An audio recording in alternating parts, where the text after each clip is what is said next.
Assalamualaikum warahmatullahi wabarakatuh. Masih berjumpa lagi bersama channel Sarang Kicau CPP, channel yang membahas seputar dunia burung dan perawatannya. Di video kali ini kita akan membahas tentang perawatan trotol yang benar. Ini untuk versi saya ya, yang biasa saya lakukan di rumah, agar burung trotol tersebut insya Allah kedepannya itu menjadi burung yang diharapkan, menjadi burung yang bagus, menjadi burung yang istimewa. Oke, sebelum ke topik, sekedar kita mengingatkan bagi teman-temanku yang baru bergabung dengan channel ini, bisa diperhatikan ya, agar enggak gagal paham. Oke, ada 7 poin yang harus kita perhatikan ketika kita merawat burung trotolan. Entah itu kita hasil dari ombyokan atau dari hasil ternakan sendiri. Kita harus tahu step-stepnya dan cara perawatannya. Oke, langsung saja. Yang pertama adalah cara meloloh ya, di usia 7-50 hari. Itu poin yang pertama. Apabila teman-teman mempunyai lolohan hasil tangkaran sendiri atau dari hasil beli di peternak atau di kios ya, yang harus kita perhatikan yaitu cara meloloh yang pertama. Meloloh yang benar pada usia 7-2 bulan. Biasanya kalau saya sendiri menggunakan fur loloan. Selain itu saya juga menggunakan fur jenis apa saja bisa ya, bisa dicampur dengan kroto. Dan untuk caranya bisa dibasahin dulu furnya, lalu kita aduk, dicampur dengan kroto, tinggal kita melolohnya. Itu poin yang pertama. Yang kedua, kalau teman-teman ingin praktis, tidak mau ribet, bisa juga menggunakan fur khusus loloan. Ada itu dijual di pasaran, seperti AMS dan yang lainnya ya, itu ada di pasaran ya, tinggal kita beli aja. Kalau fur loloan emang lebih mudah ya, cara kita tinggal seduh, lalu kita tinggal diamkan sebentar ya, tunggu fur tersebut itu mengembang, lalu bisa kita lolohkan. Dengan cara ini pasti murai batu kita itu akan sehat-sehat ya. Dan ketika trotolan di usia 1 bulan ke atas, saya udah menambahkan lagi ya, dengan jangkrik, dengan ulet, dengan cacing. Itu yang biasa saya lakukan. Dan pemberian jangkrik bisa ditakar ya, bisa diberikan selang-seling sama furnya. Dan yang harus digarisbawahi dalam pemberian menu loloan, diusahakan 1-2 jam sekali ya. Untuk takaran jangkrik bisa 10 ekor ya untuk sekali loloh. Dan seandainya kurang dalam pemberian jangkriknya, bisa kita berikan lagi ya. Yang penting dalam pemberian jangkrik itu boleh kita takar juga, dan boleh kita nggak batasi. Sebenarnya sih nggak harus kita batasi ya, sekenyangnya saja. Soalnya dalam kondisi seperti ini trotolan itu butuh nutrisi yang sangat tinggi sekali ya. Dalam pelolohan bisa di selang-seling ya, 2 jam sekali ya untuk jangkrik, dan 2 jam sekali untuk fur. Itu bisa kita seling-seling ya. Untuk tambahan untuk cacing bisa diberikan juga, begitu juga selang-seling juga ya. Ini ditujukan supaya trotol kita itu jangan sampai kekurangan gizi, karena akan mengakibatkan kekurangan gizi ya. Karena dalam hal-hal ini itu sangat penting sekali dalam masa-masa pertumbuhan trotol tersebut. Yang penting kita nggak usah batasi, istilahnya masih kurang dalam pelolohannya, kita loloh lagi ya. Itu yang paling bagus. Untuk selanjutnya, yang poin kedua adalah pemberian lampu ya, di usia 7 sampai usia 40 hari ya, bahkan bisa lebih. Ini tergantung burungnya, karena ya ini harus diberikan lampu, apalagi di musim dingin atau musim penghujan. Ini bertujuan agar memberikan kehangatan pada badan murai batu trotol.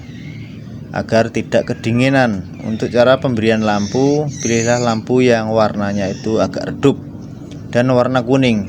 Itu biasanya lampu nggak terang, itu nggak panas, cukup yang 5 watt saja ya pemberian lampunya. Bisa ditaruh di samping kandang atau di tengah kandang. Yang penting berikan jarak pada burungnya kira-kira 10 cm dari trotolannya tersebut, agar trotolan bisa merasa hangat dan tidak kepanasan. Untuk poin yang ketiga adalah pemasteran. Hal-hal yang perlu diperhatikan dalam pemasteran, biasanya kalau saya memasterin burung itu ketika usia trotol itu mulai nangkring, yaitu usia dari mulai 12 hari sampai dewasa untuk pemberian masternya. Biasa saya menggunakan burung-burung kecil ya, biasa ya, seperti kolibri, kenari, dan burung gereja. Itu bisa diberikan ya. Dan juga bisa menggunakan MP3 juga. Ini malah lebih efektif, dan saya sendiri juga menggunakan MP3. Dan yang harus diperhatikan dalam memasteran dengan MP3, diusahakan suaranya itu pelan saja ya, jangan terlalu keras. Kalau terlalu keras malah burung susah untuk menangkapnya ya. Suara tersebut malah lebih baik itu yang pelan tapi pasti ya. Dan di usia 1 bulan pemasteran itu udah mulai saya ganti lagi suaranya itu. Saya udah biasanya menggunakan suara kapas tembak, menggunakan suara cililin, dan menggunakan suara lakbet. Ini yang lebih kasar lagi ya. Kalau yang tadi di usia 12 hari waktu nangkring, biasanya saya menggunakan yang suara alus-alus seperti kolibri ya, burung-burung kecil ya.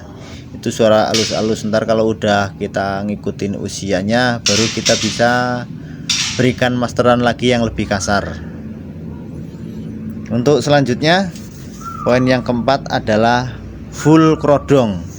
Ini dalam fase ini biasanya saya di usia 1,5 bulan itu udah mulai saya krodong full, itu mengkrodong, karena bertujuan agar menghindari trotolan tersebut itu terlalu jinak ya, dan akan menimbulkan sifat karakter hutannya itu muncul atau sifat liarnya itu ada. Beda kalau setiap hari kita ablak, itu malahan burung jadi kolokan, malahan jadi manja ya. Makanya kalau bisa kita harus mengkrodongnya itu setiap hari agar burung itu giras, nantinya dalam perawatan lebih maksimal malahan. Beda kalau emang setiap hari kita ablak terus, yaitu jadinya interaksi dengan kita itu lebih sering, jadinya burung jadi kolokan dan mengakibatkan itu jinak. Malahan kita repot ya, PR kita malahan jadi banyak. Dan selanjutnya untuk poin yang kelima adalah pembatasan atau jeda cara melolosnya.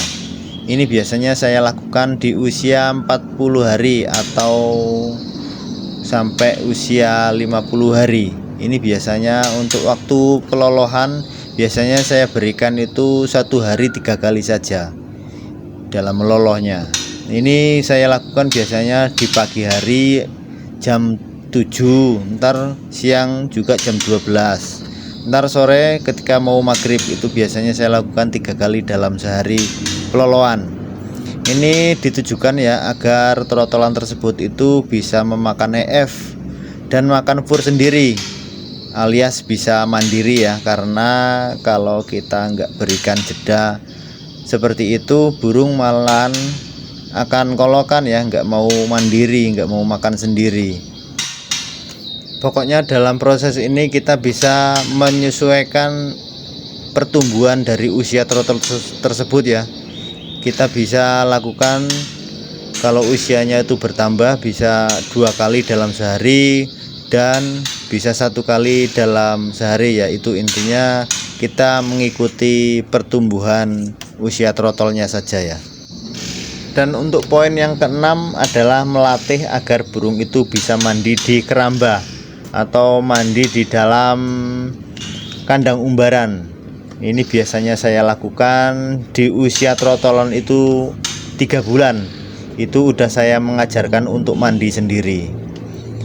Kan biasanya kalau masih usia 1 bulan atau 2 bulan itu mandinya masih dicepuk ya.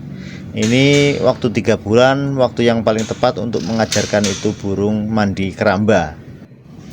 Karena di waktu ini itu paling pas untuk mengajarkan burung itu untuk mandi keramba. Karena untuk menunjang burung tersebut itu dalam pertumbuhan pastol menuju dewasa.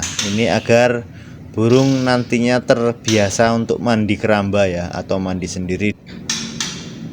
Bisa diperhatikan, ini burung yang di kandang bulat tuh sangat faktor sekali. Ini ketrekannya itu kencang sekali. Semoga bagus kedepannya ya.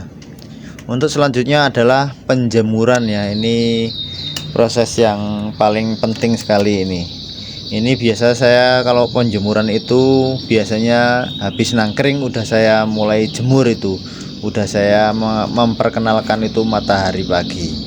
Ini membantu sekali untuk menyehatkan tulang burung, menyehatkan bulu-bulunya agar trotolan itu tetap sehat. Dan penjemuran bisa dilakukan di pagi hari ya, cukup 10 menit ya. Dan kita bisa sesuaikan dengan usia. Kalau usianya udah bertambah, kita bisa tambah lagi dalam penjemurannya ya. Bisa kalau umur 1 bulan istilahnya ke atas, bisa kita tambah lagi menjadi 15 menit sampai 20 menit ya, dan seterusnya ya. Oke teman-teman, mungkin cukup di sini dulu. Semoga video ini bermanfaat bagi teman-temanku semuanya. Yang belum subscribe silahkan subscribe terlebih dahulu. Untuk teman-temanku yang baru bergabung semuanya bisa di like, di komen. Dan yang udah subscribe saya doakan semoga panjang umur, sehat selalu, dan dimudahkan rezekinya dan dilancarkan segala usahanya. Amin amin ya rabbal alamin. Kunci sukses adalah kita selalu berpikir positif dan harus belajar dan berusaha dan berdoa, karena Tuhan yang akan menentukan. Oke, dari saya cukup sekian. Wassalamualaikum warahmatullahi wabarakatuh. Salam sehat selalu, salam kicau mania.